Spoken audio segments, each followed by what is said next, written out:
It's morphin' time! Power Rangers!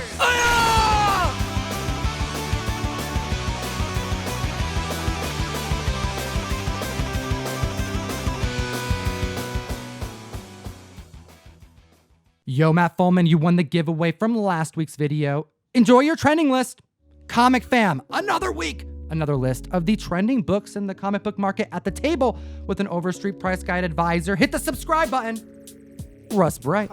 Happy Halloween, comic book fam. I am so excited for the list because number 10 is one of my favorite females ever. That's right. Favorite franchises ever. Oh, yeah. Do you collect the statues? I do. We're going to jump into it in a second. It's one of the biggest sleeper runs of comics in the last decade. But comic fam, hit that like button. We do have a TMNT 110 1 in 10 variant that's going to be given away on next week's video. I want you to enter to have a chance to win this book. If you were paying attention last week, you saw that TMNT 110 was the preview of The Last Ronin. And I am blind. I can't see anything. So let's jump into the list, without stuff. Oh, we got stuff on our faces now. You got these marks there, Russ. Got these bat bags under my eyes. So number 10 on the list, we have Sandman, number 8, the first appearance of Death from the Vertigo universe. Now, if you're following Neil Gaiman on any type of social media, at Neil himself, you've seen him tweeting, reposting a lot of stuff lately. There's a fantastic story where he talked about inventing death,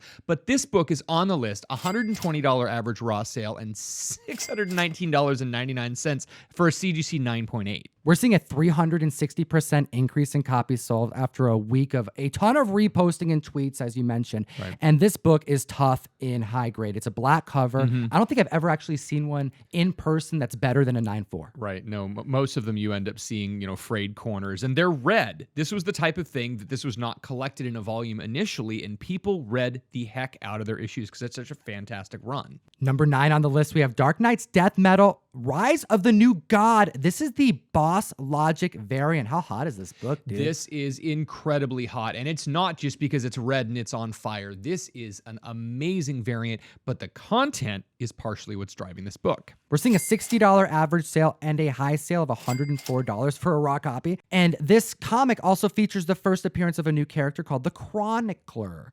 But there's also some other interesting things going on in the pages of this book. You'll know if you downloaded Key Collector Comics and use the code TOM101 to get a free 1-week subscription of the best comic app in existence, that there's a couple subscriber spoilers that were alerted to the community. And this is reserved for those big moments that happen, the ones that you have to go out of your way to click it. It's not going to be spoiled for you unless you click the button. And the stuff that's already making its rounds on the internet, because we don't want to step on any toes, and Key Collector especially. But in the pages of this book, we see some very similar characters to those found at Marvel. Chronicler kind of looks like Cosmic Ghost Rider. Do you kind of see it a little bit? Yeah. We also see the character reading a book called the Codex. Omniversa. Codex. Why would they use the word Codex right now? I mean, I know it just means like a catalog, Sure. but man, that word's really associated right now with a different universe. And then what are these 3 circles at the bottom of the book? They're kind of similar to Donny Cates' crossover. And then what's this other panel that literally looks like the crossover cover? What's happening, Russ? I am not quite certain, but I do know that Donny Cates has crossover number 1 coming out next week from Image Comics, and there's going to be a lot of interesting stuff happening. People have been under wraps. There's a lot of buzz about this book. An average Image title, I sell 10 to 15 copies of number 1. I have 200 copies pre-ordered of crossover number 1. The buzz is there, and people are really all over this Donny Cates book. We were chatting earlier this year, back when Thor 2 debuted, and Donny Cates, for fun, destroyed the DC universe, courtesy of the Black Winter. We also remember at the end of Doomsday Clock, Dr. Manhattan going, peeking into the future, putting a Thor up against Superman, a giant green behemoth. I can't even remember what they said, but clearly they were alluding to like almost what we thought to be a Marvel DC crossover. Right. Is Image now getting into the mix? Do we have a menage a trois happening? What's going on? I have no idea, but you know what? I'm very excited to find out. Talk about number 8 on the list. Number 8 on the list, Thundercats. Huh! Thundercats number 1. Oh my God. There are so many 80s properties that we have been talking about recently, and this is no exception. It's amazing that a book like this, that came from the Star Comics subprint of Marvel Comics in the mid-'80s, is getting a lot of heat right now. Now, there was a little bit of information a few days ago that the new Thundercats series on Hulu is getting a second season, and people are excited about that. But really, this book is just seeing a whole lot of motion. We're seeing $25 average sales, $500 for a CGC 9.8. Again, it's a kid's book. It was handled by kids in the mid-'80s. You're not going to find a lot in 9.8 condition, but 180% increase in copies sold in the last week. It's just really, really great. This right here is just another example of 2020 trends coming to a head. In the last quarter, we've seen unprecedented gains for TMNT, G.I. Joe,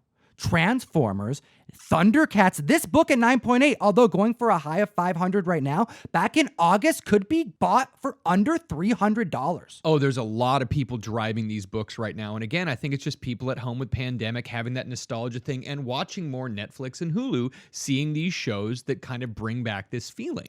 80s tunes are on the rise. And if you download Key Collector Comics, you will have a category right there for you of all the 80s tunes you need to be following, keeping an eye out on. There's over 50 different comics on this category for the comic fam. So coming on the list, number 7, shout out to Scout Comics. You know, Phantom Starkiller, number 1, the secret VHS variant, limited to only 400 copies, $100 average sale, $200 high for a raw copy of this amazingly tough to find book. And the community loves it because Right. this isn't the only VHS variant that they've done kind of on low key in secret. That's why you got to be following on Instagram. And you know what?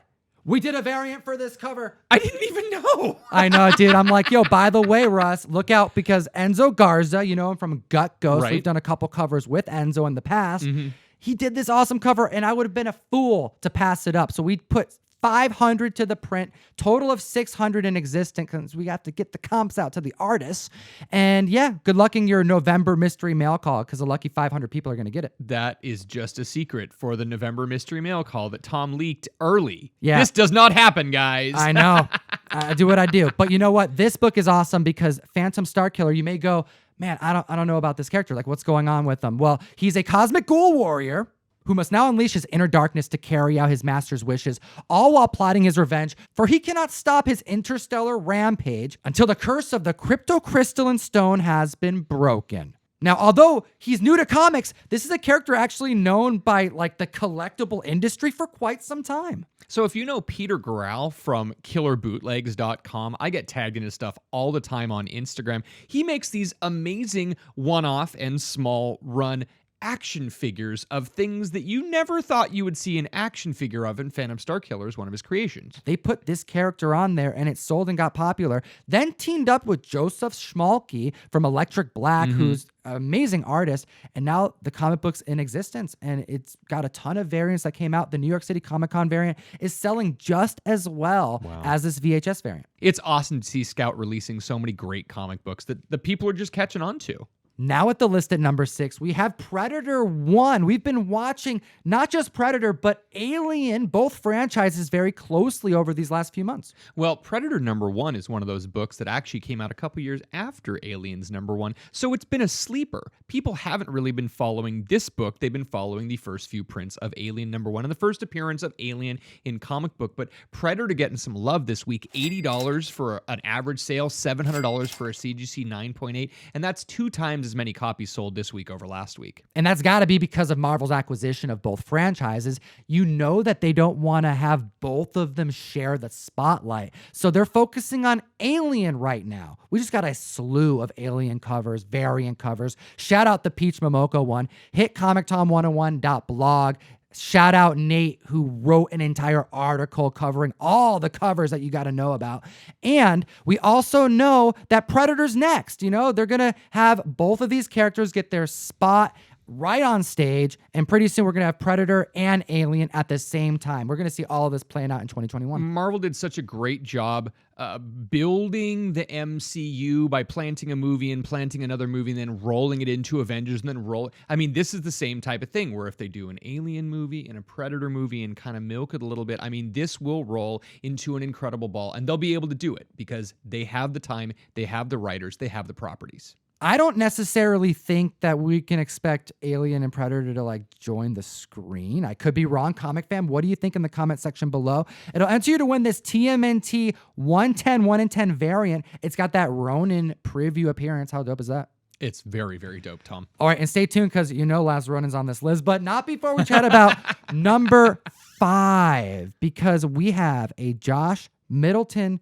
cover A, issue 50 of Batgirl, because the series ended. Now, the series ended, and it's very bittersweet because a lot of people have been following Batgirl. She's a fan favorite character, but Josh Middleton has done easily 15 amazing covers for this run, and we've been talking about it since early on in the run, but he got to wrap it up in style with an amazing new character reveal. That's right. And shout out to the covers. Let's get some of our favorites on screen because they really deserve to be together and I like showcase. that one. Dude, this other one's over That here one's really pretty good. too. Oh my God, gosh. this one's cool. But no, for real though, we've been Yeah. chatting about these books. A lot of them were pay to own. You know, they were variants you could just buy. Right. And they didn't all spike. But man, so many times when they came out, it's just a bunch of tags on Instagram because they're all gorgeous and they're all unique and they're all something that we'll look back on as a major moment for this character's franchise. He really left his imprint on this run, and I'm a huge fan. So aside from that, we're seeing $20 average sales, $40 highs, because this is a giant size anniversary issue.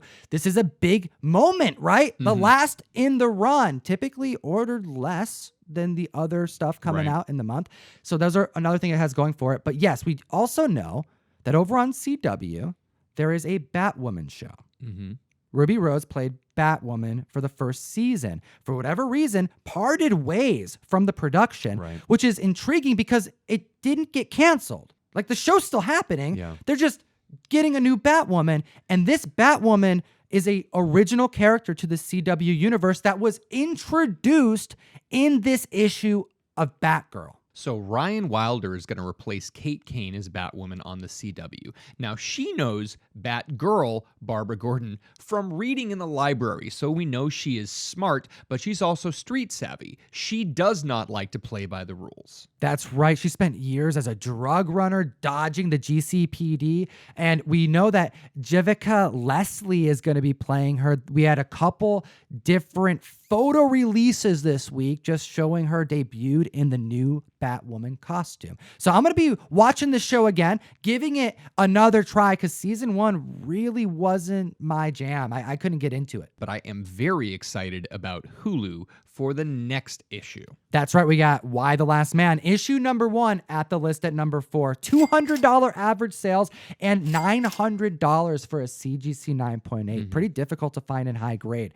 And it's written by Brian K. Vaughan. You know him from Saga. You know him from Paper Girls. This guy's an amazing writer. He does stellar work. And this comic book is super respected by a lot of members in the community, including Fire Guy Ryan. He got me into this series. Now, this is one of those Vertigo books that I believe is actually the longest spec without payoff. I remember talking to the Guru about this over a decade ago, why The Last Man was in production limbo for, again, over a decade. It was tough to find this book. I couldn't find them at shows. I've been trying to find issues. So the fact that we know that it's actually in production in Toronto for a Hulu release, this is good news. That's right. The story about the last man on a female-populated Earth.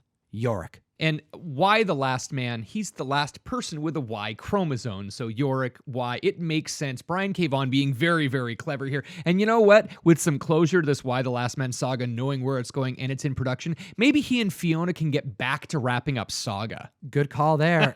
I'm just hoping that the casting changes. I mean, they've even recasted Yorick in the last year. They have. You know, so I'm very worried, but you know what? Optimistic because, hey, Sandman's on the list right now, Right. and we got Why the Last Man. It's good. So I'm celebrating. Hit it with number 3 because we have a very interesting book to come back on the list. This doesn't happen often. Number 3 on the list, Gotham Academy, number 1. Now, we don't see repeat offenders on this list very often. That's mostly because they go up and then they kind of plateau. Now, this one went up 1,700% last week and then another almost 400% this week. Maps is making it happen. Dude, that's some crazy gains because like 1,700% from 0 to 60, but an increase of 400, dude, that is like, okay, the community is backing Maps. Like that's a statement being made, and just hit them with the info that we, told them last week. Last week, part of the creative team behind the new Batman Black and White tweeted out that Maps was going to be the new Robin.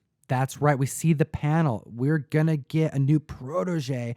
And right now, the community is so pumped about it that they're taking this $1 to $5 book to all new heights. So just like last week, $25 average sale on this book, and it is sustaining. A lot of times you end up seeing people listing this book, and it will kind of taper off and drop down price-wise. So it's still solidly selling at $25 this week. Now at the list at number 2, Comic Fam, no worries, no spoilers. I will not tell you who the Last Ronin is yet. We're going to wait till next week before we can openly discuss that on the mic. But we do have at number 2, the Last Ronin issue number 1 making the list. And I'm not going to tell you because I haven't even read my copy yet.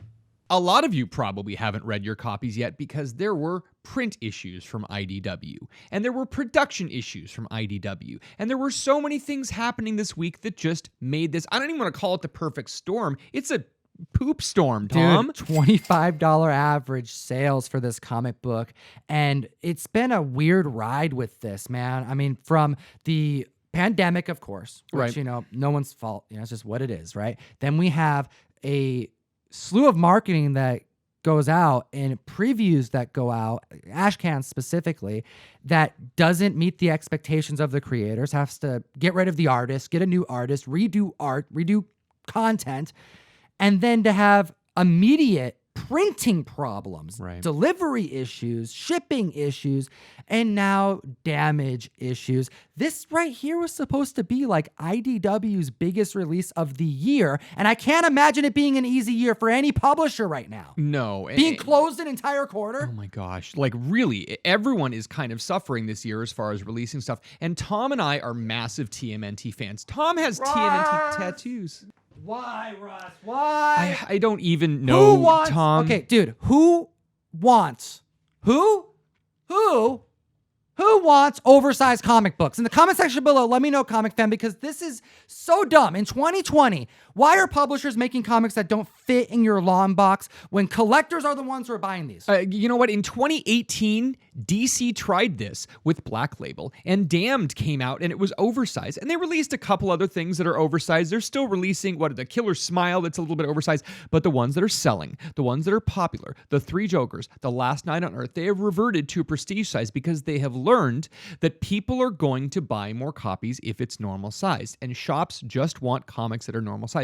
I hate when a comic comes in and all of us look at it and go, ugh, do we have to put this in silver? Can we put this in another bag? Is it going into gold? Because we bag and board all of our comics, and they're just a bunch of these we can't get them to fit. The comics came in damaged. They weren't fitting right into the boxes. Because they don't know how to ship them right, because it's an unusual product. The boxes that Diamond uses are made to fit 2 piles of comics next to each other. So if your comic is half an inch taller, you fit one pile this way, and then they put random paper in. I got 25 copies of mine that had corners all messed up because they were put into the box wrong by someone over at Diamond, because Diamond doesn't know how to package oversized comics. And that's not criticism of Diamond at this point. They didn't know what they were getting.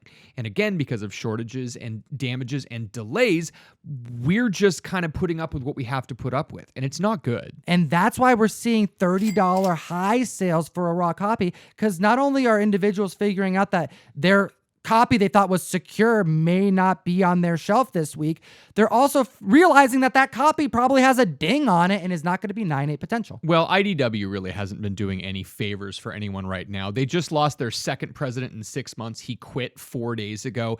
And right now, their 2 consolations to the people about The Last Ronin is that, number 1, we're going to have a second print coming out soon. People don't want the second print. That's why the first print is already selling for $25. Dude, there's like 60 variant covers of this issue plus. Right. Like everyone but the main made cover, one. people just can't get a first print of. They're going to want a second print. That's what they're thinking. The other thing is that there is a 1 per store that's not a 1 per store. It's a 1 per 75. And if your store didn't buy 75, you're not getting one of these store thank you variants. That is a slap in the face from IDW right now. I'm not getting one because I apparently only ordered 69 copies.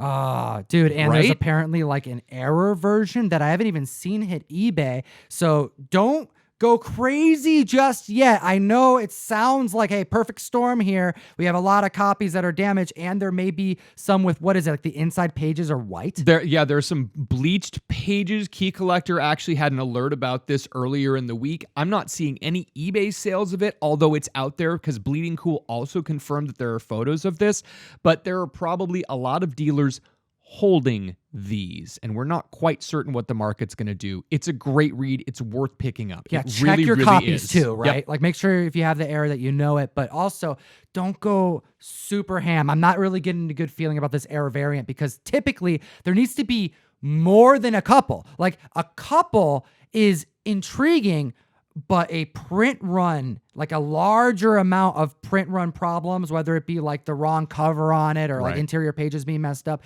If it happens to a lot of people, the buzz happens. And when the buzz happens, that's when the books take off. Hit him with number 1 on the list though, because dude, it was bound to happen. This book, similar to some others like Why the Last Man and Sandman, has been sleeper keys being purchased for over a decade. Number 1 on the list, Moon Knight #1. Now, this is his first solo series. We ended up seeing him in The Werewolf by Night, number 32 and 33. We ended up seeing him in Marvel Spotlight. He has had appearances before, but his first solo series has been one of those books that has just kind of been ignored. That's right. We're seeing the classic Bill Sienkiewicz cover go for $75 average sales. We're seeing a high sale at $550 at a CGC 9.8. I'll also point out that we've also seen some $400 sales as well. Right. So people are trying to secure their copy because we know that Moon Knight's coming, but we've been waiting on casting. We're waiting on dates. So many things have been pushed back. So it's kind of like, when is this actually going to take place? And with the comic market so volatile, when do you pony up that extra money? Well, right now we're seeing casting rumors that I am pretty pumped about. So we are seeing casting rumors that Poe Dameron, my favorite, Oscar Isaac, is potentially on the table for playing Mark Spector Moon Knight. Dude, we talked about Brian K. Vaughan, who did Ex Machina, Mm-hmm. which has nothing to do with one of my favorite sci-fi movies, Ex Machina, which stars Oscar Isaacs. Hit the subscribe button, comic fam. Oh my gosh, 6 degrees of Kevin Bacon right now. We're tying it all together today because we're seeing a 132% increase in copies sold since this rumor. Because for one, this is a dope actor. 2, this is a franchise that everybody's been expecting, but we know that not enough people know about the hero, that when it does land, it's going to blow up and surprise the world. Now, Werewolf by Night 32 has been a key that everyone has been looking for a very long time. It's one of those books that if you look for at a show, it's overpriced, and anyone who has it knows that there's a lot of demand for it. People are freaking out about like Ultimate Fallout 1 in 25 Djevik variants outpricing itself. What year? Can you even pinpoint how far back you'd have to go when Werewolf by Night outpriced itself? Oh, no. Like over 5 years ago. Oh, easily. Yeah. For a character that we've only seen in like video games and animation stuff. There's so much potential with this character, but again, we just haven't really seen anything that comes to confirmation. But this Bill S. run is really amazing, and they don't even give him an opportunity to get his full stride until later covers in the run. That's right. And we also know that Oscar Isaac isn't just a Star Wars actor. He also is going to be Duke in the House of Atreides. Ooh. We got Dune coming pretty soon. Nice. And he also played Apocalypse. This guy is so well-rounded that I think he's going to be a perfect fit for this character that is going to likely be seeing some mental challenges throughout the run. This is a character with mental illness, and it's a big part of the character, and I think this guy can pull it off. There's that great Jeff Lemire run where you actually end up having him in an insane asylum. Oh my gosh, one of the best runs recently that I've read of Moon Knight. Now, there's also a couple fun listings I wanted to point out to the comic fam. There was a find of 30 sealed packs. You would have found this on like a spinner rack or something. Right. Packets of 3, and the middle comic is Moon Knight 1. 30 copies. Went for $1,000. Wow, but because they were on spinner racks, they're probably not in very good condition. Most of those got bent over. And something else I want the community to consider today, I found a lot of 5 comics. The promise was that at least one of them would be 9.8. So these are like near mint candidates that sold for $445. Here's the thing. Of the 5 comics pictured, 4 of them were newsstands. And I'm pointing that out today because I haven't seen much price variation within this particular comic book, but we've talked about multiple Moon Knight comics that have already priced themselves out years ago. All the ones that you just mentioned have been expensive long before the even Disney announcement. So my question to you is, are we going to be looking at second and third appearances to spec on? Or are we going to look at variations of the keys people are actively hunting but can't afford? With more people out collecting, people are chasing variants better than ever, and these newsstands are definitely gaining favor with collectors. Maybe this person got a deal. I want to know your thoughts about it, Comic Fam, in the comment section below. And as always, Geek responsibly. enough said. Oh, we got other videos for you to check out. Either one of them would be great for you to observe with your eyeballs.